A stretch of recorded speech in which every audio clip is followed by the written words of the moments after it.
Olá, começando mais um Bela Máquina, um canal de automobilismo do portal Terceiro Tempo. Recebendo pela segunda vez, meu convidado de hoje é o Rodrigo Batista. Rodrigo, tudo bem? Tudo bem. O Rodrigo esteve aqui comigo no ano passado, saindo do kart, já estava com uma carreira bem legal nos carros de turismo, estava fazendo turismo no ano passado, em 2015, e Fórmula 3 Brasil foi muito bem. E por que o Rodrigo Batista voltou aqui? Porque ele está com uma novidade. Quer dizer, para quem tem acompanhado, inclusive, as notícias aqui do portal Terceiro Tempo, do Bela Máquina, vocês já devem ter visto que ele e o Sérgio Jimenez vão competir esse ano pelo Blancpain Sprint Series e Endurance, né, categoria com chancela FIA, uma categoria muito legal. A gente já teve vários brasileiros lá, inclusive o próprio Jimenez, que já esteve aqui comigo.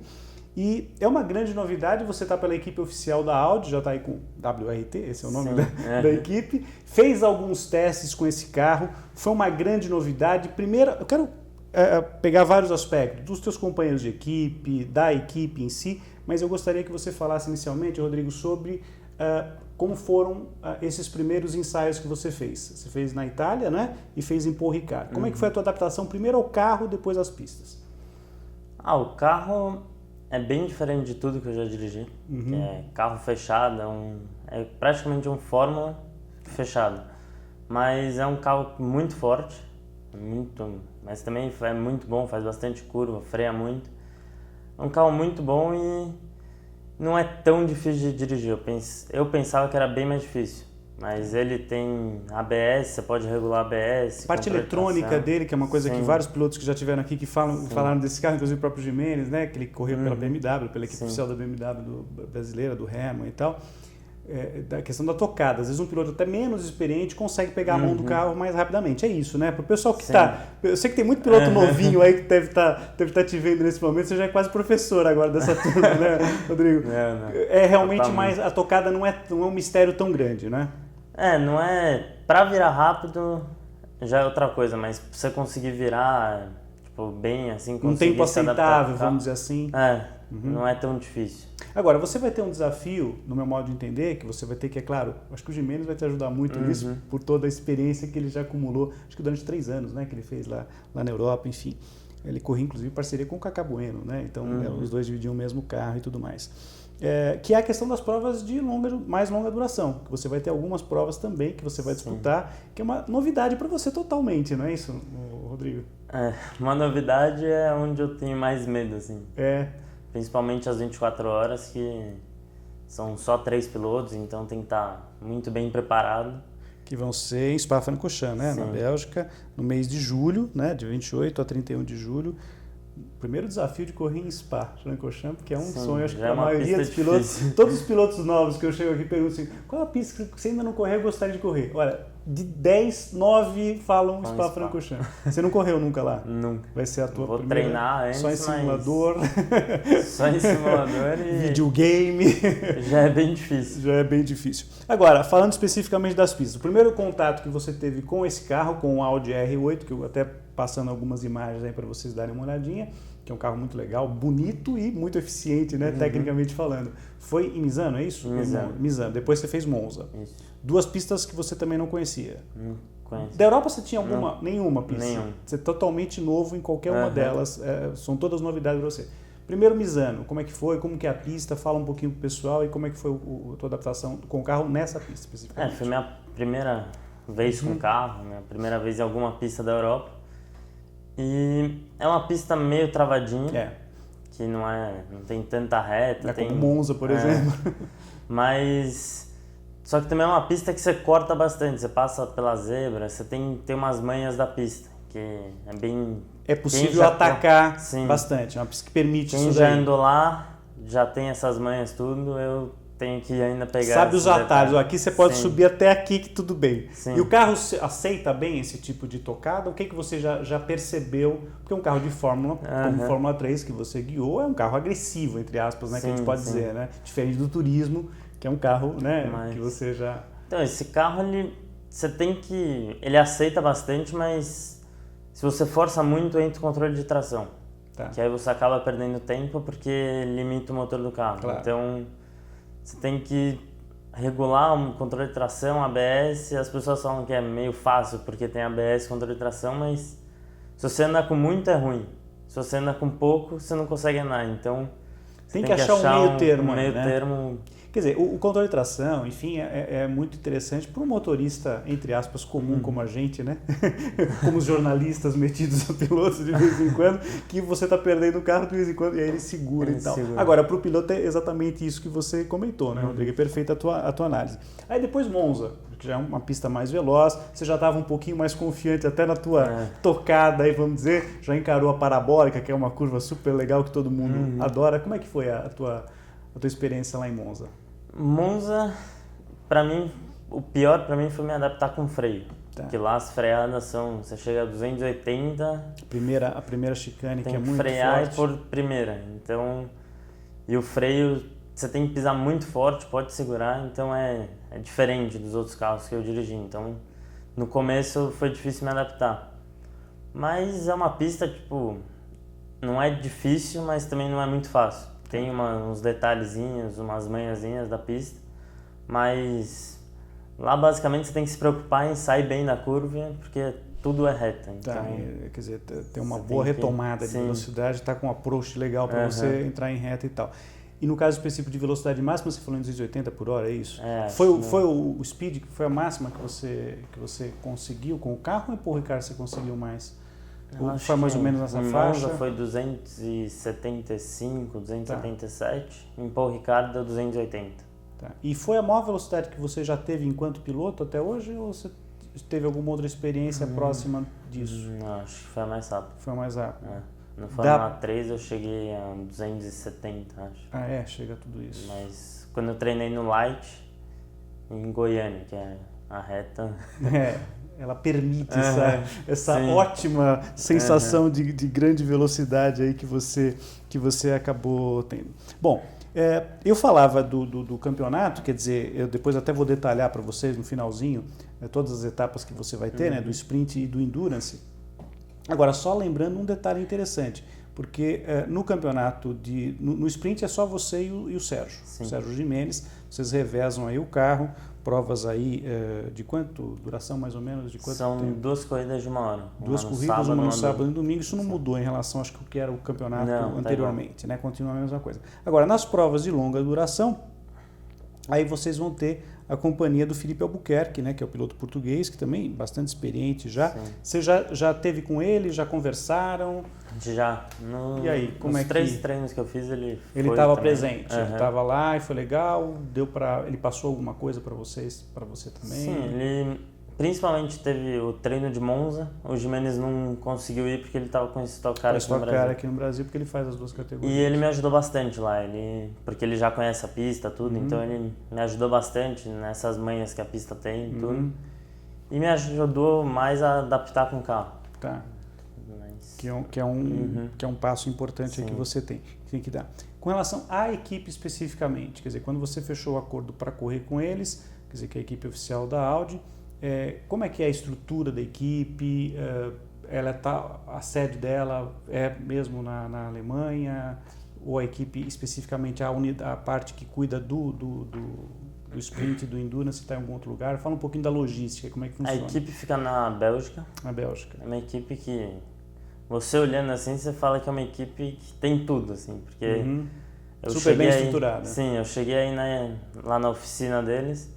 Você entra na oficina, eles até fabricam carro para uma categoria. Eles fazem, acho que a nossa categoria, e fazem uma categoria de rally, fazem categoria de carro tração dianteira. Dá até medo, você entra na equipe, é gigante, no final, lá no fundo, tem 5 caminhões zeros, assim. Tá. Tipo, é bem estruturado, assim. E aí você vai pra corrida, sempre tem aquele lugar, tipo, pra todo mundo almoçar, tem um restaurantezinho só da equipe. A equipe é muito bem estruturada. Para quem está acostumado a ver os motorhomes da Fórmula 1, é quase a mesma coisa, que a gente vê o que existe efetivamente em outras categorias. Claro, a Fórmula 1 está no topo de tudo, obviamente é quase que incomparável. Estou fazendo uma analogia. Não dá para ser um Fórmula 1, mas ela é extremamente bem estruturada, e você falava para mim, o Rodrigo falava para mim antes de a gente começar a gravar o Bela Máquina, que você, além do teu carro e do Gimenez e eventualmente do Felipe nas etapas de longa duração, tem mais outros 3 carros da equipe. E aí como é que funciona a questão dos engenheiros? Por exemplo, vocês, a dupla, Jimenez Batista tem um engenheiro ou há compartilhamento? Como é que funciona isso daí? Então, nas sprints, a equipe vai fazer 4 carros. Nas endurance, acho que são 5. Ah, tem um a mais. E então. para as 24 horas de Spa, 6. Tá. Mas a gente, tipo, quando a equipe falou isso, eu até fiquei meio com medo e tudo, mas você vê que a equipe, pela estrutura que tem, eles não muda nada. Todos os carros têm um engenheiro, tem um data, que é o que mexe na telemetria, tudo, e tem 2 mecânicos fixos. Então, todos os carros têm isso fixo. Além de um mecânico geral que fica para cada 2 carros. Certo. Então, não vai mudar nada. Vai ter carro a mais, mas outra coisa que é muito qualidade continua. Sem dúvida. E outra coisa que é muito importante nas provas de endurance, a gente acompanhou muito o trabalho da equipe brasileira que teve lá esse tempo todo no sprint e no endurance, com o próprio Jimenez, o Kaká, o Alan Kodair também teve uma presença lá durante algum tempo, o Attila Abreu, enfim. Esse pessoal todo tinha muito a questão do trabalho de equipe, né, de boxe, né? Troca de pneus, né? Sim. E a troca de pilotos, que tem toda uma manha ali, tem que esperar, enfim, um piloto ajudar o outro, tem que estar travado direitinho. Esse treino também você já fez? Eu fui depois do último treino que eu fiz em Paul Ricard, a gente chegou aí para a equipe para treinar a troca de piloto. Na equipe mesmo, porque não precisa estar na equipe, pista, obviamente. Sim. Claro que é legal você também ter a dinâmica de parar no box e fazer um ensaio ali, mas dá para fazer isso na garagem, né? A gente chegou só a treinar a troca de piloto, entrar, sair do carro, apertar o cinto, que no começo é complicado, porque até assusta. Eles falam que você tem que fazer a troca em 15 segundos. Tá. Você tem que sair do carro, o outro entrar, pôr o cinto, então é complicado. Mas depois de treinar tudo, aí fica mais fácil. Sua altura regula com a do Jimenez, mais ou menos? É, bem parecido.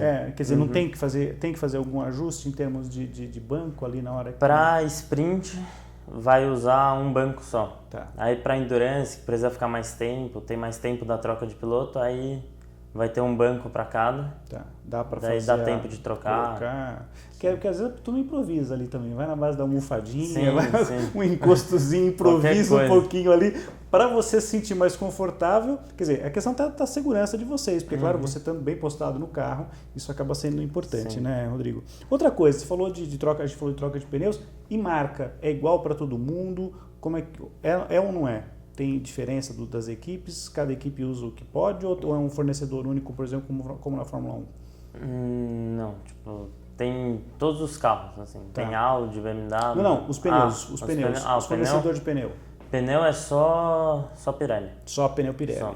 E o que você achou da tua primeira impressão em relação ao pneu, desgaste, enfim, a questão do desempenho dele, etc? O pneu, se eu não me engano, eu acho que é o pneu que eles usaram ano passado. Tá. Só que o que eles usaram... Ano passado eles usavam um pneu para as sprint e um pneu para as endurance. Tá. Aí esse ano eles fizeram um só, que é o que usou ano passado para as endurance, que ele é um pouco mais duro, mas mesmo assim é muito bom e ajuda também no custo, que claro, você tem dura mais, um composto melhor, único, sim. Obviamente a tendência é que você, e o pneu obviamente é um pneu mais duro, a tendência é você ter uma resistência maior. São duas, quando a gente fala em prova de endurance, né, tradicionalmente você pensa, bom, o piloto mais velho, há uma tradição né, do piloto mais jovem não ter às vezes um desempenho tão, mas olha, recentemente o piloto brasileiro, o Pipo Derani, né, que teve aí um super desempenho aí, né, que ele fez dobradinha, né, esse ano, 24 horas de Daytona e 12 horas de Sebring, né, eu acho que acaba até servindo de estímulo para um jovem piloto encarar um desafio que você fica meio naquela apreensão, mas eu acho que é bacana, de repente, até pelo fato de você contar com pilotos experientes para encarar esses desafios de provas de endurance, né, Rodrigo? Você acompanhou um pouquinho do que aconteceu aí com o Pipo? Você conhece ele? De repente pode pegar alguma dica também de como agir? Só cheguei a ver, mas... Porque é legal realmente a gente ver que tem pilotos jovens também partindo para outras alternativas além dos monopostos e tudo mais. E nesse ano de 2016 você vai se dedicar com exclusividade ao campeonato de Endurance e Sprint na Europa. Não tem nada programado para... Mais nada. Só mais vou nada. Ficar lá e... Tá. E aí, é claro, você pensa assim, quer dizer, claro, hoje o teu objetivo é ser campeão, é ganhar corridas, é fazer uma ótima... E a ideia é permanecer, se você hoje tivesse que falar em Porque você teve uma carreira meio que meteórica dentro dos carros de turismo, super boa, né? Com o que você fez na Fórmula 3 e também no Brasileiro de Turismo. A ideia é permanecer no automobilismo fora do Brasil? Ou tem alguma coisa ainda no Brasil que você fala, eu gostaria de fazer determinada coisa? Então, agora sim, se eu fosse falar, a gente está meio que com, não sei se posso falar um projeto, mas de ficar lá esse ano para se adaptar, Claro. tentar conseguir alguma coisa e pro ano que vem tentar andar melhor. Claro. Continuar lá na Europa. Aí depois vai vendo se continua lá, se vem pro Brasil ou se vai para os Estados Unidos. Isso aí não dá para falar. É muito tempo, cedo ainda, sim. e você está jovem ainda, dá para pensar em bastante coisa. Só lembrando, pessoal, que em termos de calendário, né, a primeira prova, a primeira etapa vai ser agora entre os dias 8 e 10 de abril, em Misano, que é uma prova de sprint, é uma prova curta, né? Depois nós vamos ter Monza às 3 horas, depois, isso também ainda no mês de abril. Depois, 2 corridas seguidas na Inglaterra, Brands Hatch, 7 a 8 de maio, depois entre 14 e 15 de maio também na Inglaterra, em Silverstone, 3 horas, né, Rodrigo? Depois França, Paul Ricard, 1.000 quilômetros. Aí é a distância entre 24 e 25 de junho, pegando o nosso inverno e verão lá na Europa, né? Porque tem que pensar sempre assim, né? Para se livrar das pistas com neve lá. Depois Alemanha, Nürburgring, prova de sprint também entre 1 e 3 de julho. Depois 2 corridas, Bélgica, aí você vai ter um teste, não é isso? Sim. No comecinho de julho, que é para pegar a mão lá de Spa, para encaixar aquilo que você falou, né? Para depois encarar as 24 horas, que vai ser acho que vai ser o filé mignon aí desse ano, tomara, né, com o grande resultado para vocês. E depois Hungria, Budapeste, então, e as 24 horas vão ser 28 a 31 de julho. Aí vocês vão para a Hungria, que é uma pista mais travada tradicionalmente, é uma prova de sprint, 26 a 28 de agosto, a penúltima etapa de 17 a 18 de setembro em Nürburgring, Alemanha de novo, e termina em Barcelona, na Espanha, 1º a 2 de outubro. Aliás, você me falava que vai morar, residência agora fixa em Barcelona, é a tua base agora, você já conhecia a cidade, como é que foi a tua adaptação para ficar lá? Que é importante estar lá por perto, né, Rodrigo? E se ir de volta ao Brasil, é bem legal você estar por lá já, né? A gente até pensou em ficar perto da equipe. Na Bélgica, né? Mas aí o meu primo tá morando também em Barcelona. E Barcelona é uma cidade tipo São Paulo, de lá. É uma cidade, tem praia, tudo, clima tipo, é quente.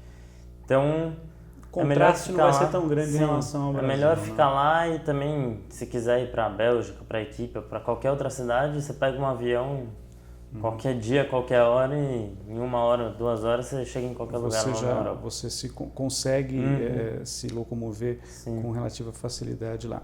Vamos mudar um pouquinho de assunto, voltar ao automobilismo brasileiro. Você competiu na Fórmula 3.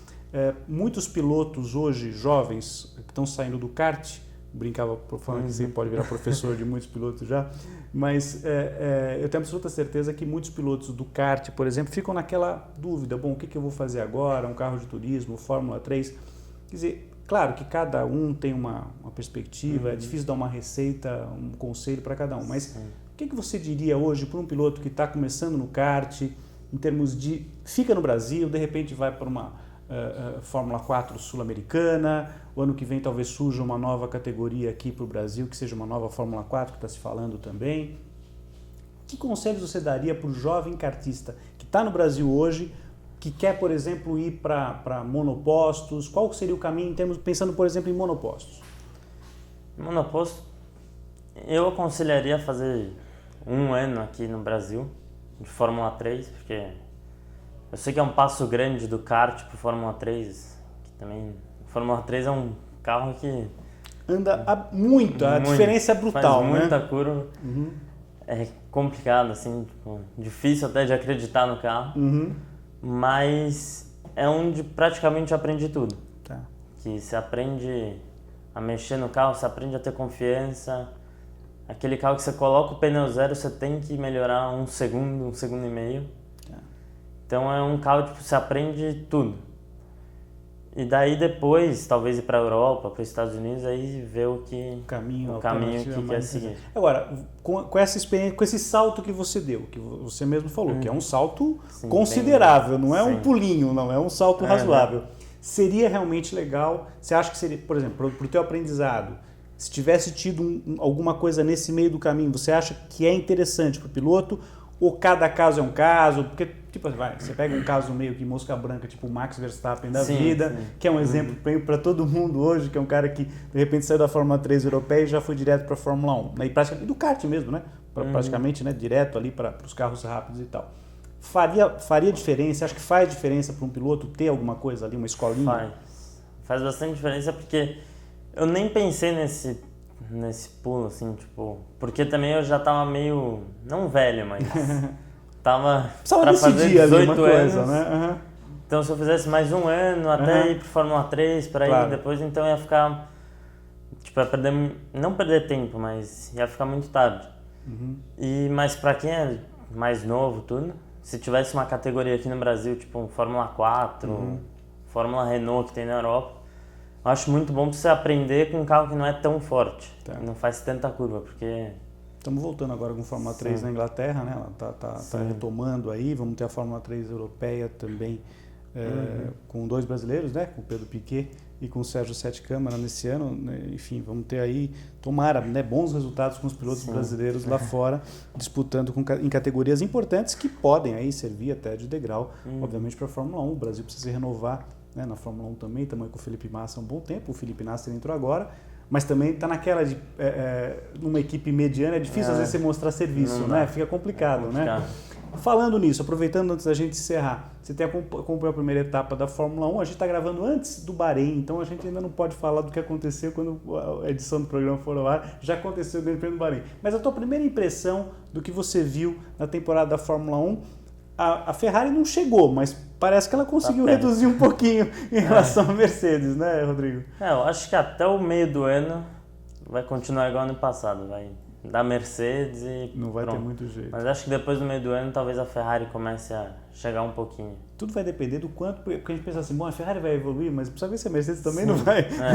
O quanto que o carro de repente, também, o quanto que o carro também que é bom já de repente continua evoluindo. Que era acontecer meio com a Red Bull, né? Quando a Red Bull estava numa grande fase, todo mundo fala, pô, tô chegando perto da Red Bull e tal. De repente o Adrian Newey achava ali mais um coelho na cartola e conseguia fazer alguma coisa bem diferente. Antes da gente encerrar, eu queria que você deixasse, enfim, tuas redes sociais, quem está te apoiando esse ano, porque a gente sabe o quanto fazer automobilismo é difícil, né? No Brasil e fora do Brasil também, né? Para manter, enfim, toda a estrutura que você tem. Quem está te apoiando, quem quer te achar para, enfim, entrar em contato, redes sociais e tudo mais. O Facebook é Rodrigo Batista. Está passando aí embaixo para você ver, confira.